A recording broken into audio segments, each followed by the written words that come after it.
guys, meron pala akong narinig na pusa doon. Kanina pa siya nag-meow-meow habang nagtitiktok ako. Umiiyak siya kasi kasurvive nga lang siya kasi sa tingin ko 4 months lang siya. And then kailangan ko siyang i-survive para hindi man umano. Ayan guys, kinukuha niya kasi meron ata itong baby. Sa tingin ko lalaki siya.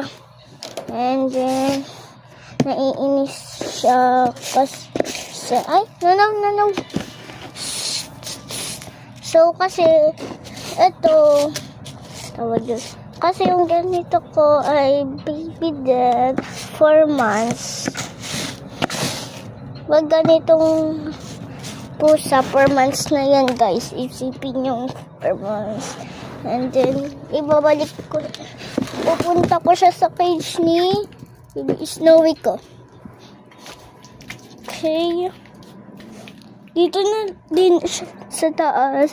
Kasi mag-3 din naman si Snowy. And 4 months lang ata to. Doon.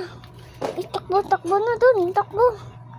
Ayan guys, ayaw niya dun kay Baby Snowy ko. And then, baby pa lang yan ha, si Snowy.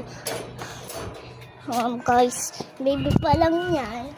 And huwag niyo isipin na ano sila, nag-aaway. No, kasi pag pinatay mo yung ilaw, tingnan mo, magiging anino din yan, no, black na pusa. Imbis na makita, magbubuhuli pa.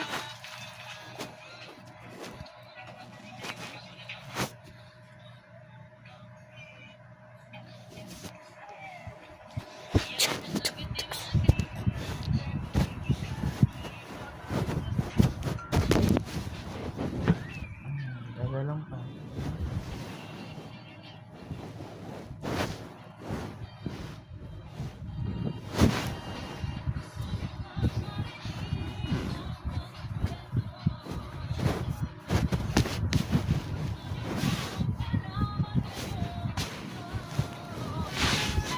Sige.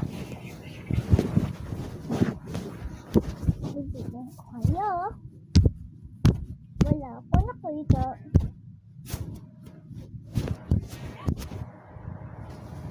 Wala nakita.